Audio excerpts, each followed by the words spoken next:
Oke, kita langsung menuju ke Mas Ciko. Mas Ciko, tadi Bang Margarito sempat menyampaikan ya bahwa putusan atau kewenangan dari MK ini, MK tidak berwenang untuk menguji atau kemudian membahas ya mengenai substansi undang-undang pilkada. Itu gimana Mas Ciko? Saya nggak mau masuk terlalu jauh secara teknis terkait dengan hukumnya. Saya hanya yang saya tahu ya pasti, dan ini saya yakin disepakati oleh Bang Margarito bahwa apapun itu, ya apakah salah langkah dari apa yang dilakukan oleh Mahkamah Konstitusi, tapi ketika hakim sudah membacakan putusan, putusan itu berlaku. Betul nggak Bang? Ya, betul. Ya, betul. Nah, kalau ya putusan itu, putusan itu berlaku. Ya, putusan Mahkamah Konstitusi itu serta-merta menyandang sifatnya sebagai hukum sejak diucapkan. Final dan mengikat berarti artinya ya? Final. Itu ya final. Betul itu. Nah, masalahnya sekarang adalah ada hukum baru yang muncul. Hukum baru yang muncul itu misalnya undang-undang baru. Kalau undang-undang baru mengenyampingkan ini, iya. Ya, tapi gini, tapi kan ada juga putusan MA sebelumnya. Nah, itu gimana? Putusan apa tuh? Putusan MA soal aturan pilkada. Kan juga sudah keluar. Nah, itu bagaimana? Bahkan aturan atau putusan MA sudah keluar sebelum MK atau putusan MK keluar. Sama kan ada hukum baru yang muncul ini. Kalau ada undang-undang baru yang muncul, maka undang-undang baru, hukum baru itu yang berlaku. Gitu itu. Berarti yang terbaru MK yang harusnya dipakai oleh balik DPR. Nah, masalahnya adalah karena MA 2023. Bukan begitu cara berpikirnya. Sekarang ini DPR ini andai kata nih DPR dan pemerintah ini menganggap tidak ada putusan Mahkamah Konstitusi, tidak ada masalah. Mengapa? Karena harus dianggap dari segi teks, dari segi undang-undang dasar, teks ini ya, legalis ini. Yang dilakukan oleh Mahkamah Konstitusi itu mengambil alih wewenangnya DPR dan Presiden. Apa yang diambil alih? Wewenang membuat norma itu. Yang angka itu tadi itu.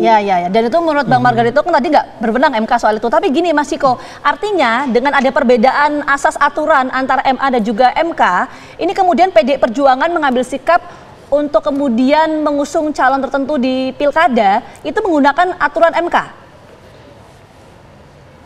Oh iya dong, karena memang Mbak Margarito juga bisa menjelaskan kalau MK sudah mengucapkan putusan itu di kemarin nomor 60 dan 70, hari ini yang berlaku adalah putusan MK 60 dan 70.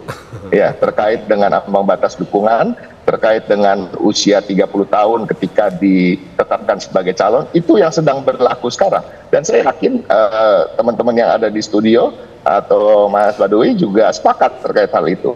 Nah, tetapi ada ketidaksukaan dengan putusan tersebut, makanya hari ini digelar rapat balik dan Baliknas dan kemudian diupayakan untuk anulir dalam tanda kutip ya.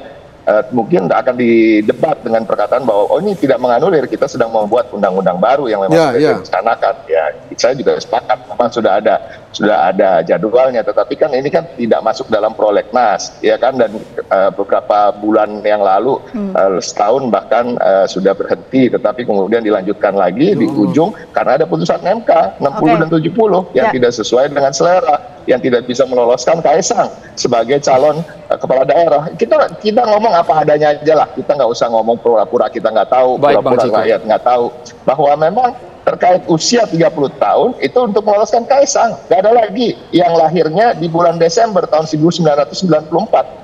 Baik, seperti harus langsung ditanggapi dari pihak balik DPR, apakah betul ada niat, ada indikasi ingin menganulir semua putusan MK yang disebutkan kemarin, Bang Baidowi? Tidak ada niatan untuk menganulir. DPR sebagai pembentuk undang-undang itu berhak merumuskan norma. Di Undang-Undang Dasar pasal 20 sudah jelas kekuasaan DPR dalam membuat norma. Apa yang dikatakan oleh Bang Margarito benar. Ini MK itu sifatnya adalah negatif legislasi. Jadi dia hanya membatalkan norma, bukan membuat norma. Tapi kita hormati rumusan norma yang dibikin oleh MK kemarin, kita adopsi dalam undang-undang yang baru ini dengan menambah norma baru, dan itu boleh.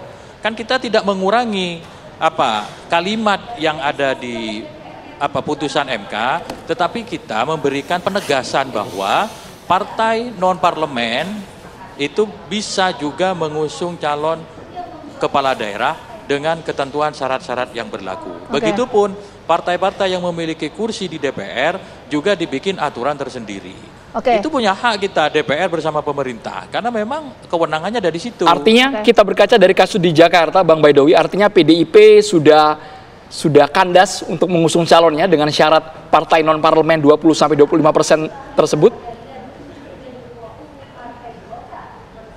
Saya tidak tahu menau tentang urusan partai berpartai. Masing-masing partai itu memiliki kewenangan tersendiri. Mau mencalonkan figur siapapun asalkan memenuhi persyaratan silahkan.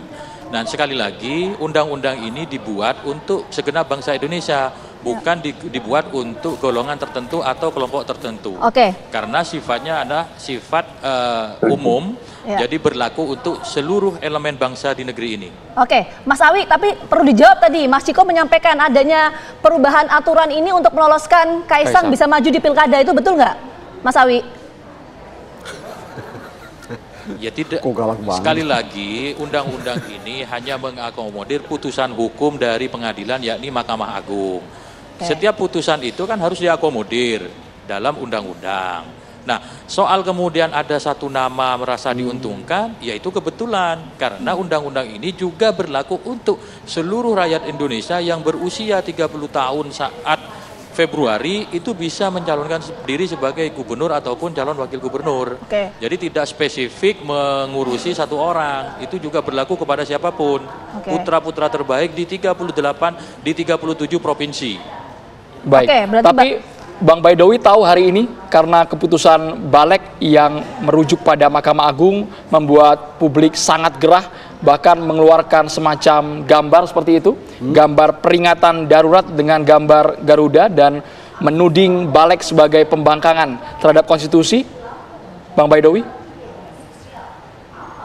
Ya, itu ekspresi dari publik itu hal yang biasa, hal yang lumrah.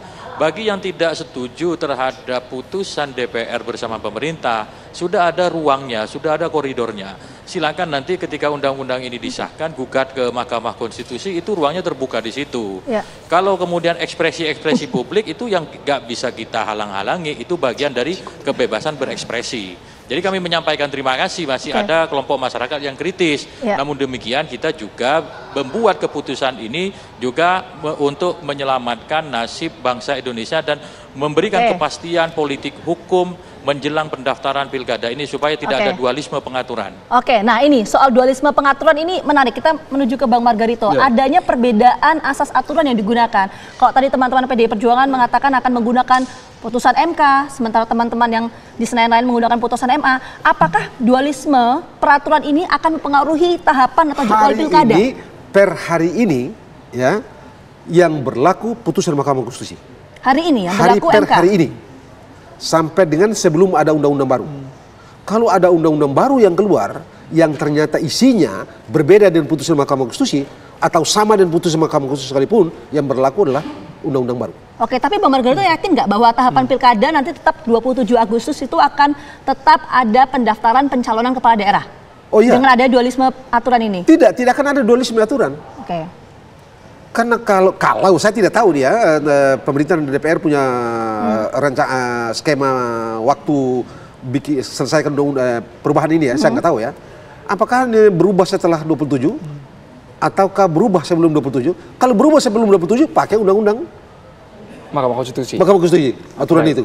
Kalau sebelum 27 sudah berubah, maka yang pakai undang-undang itu, yang baru itu.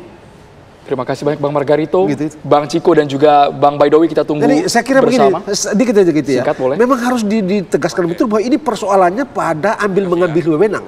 Mahkamah Konstitusi mengambil wewenangnya DPR. Itu yang masalahnya. Gitu. Kita harapkan adanya perbedaan ini tidak mengganggu tahapan jadwal pilkada. Sekali lagi terima kasih banyak Bang Margarito, kemudian Mas Awi dan juga Mas Ciko atas waktunya sudah bergabung bersama kami. Sehat selalu.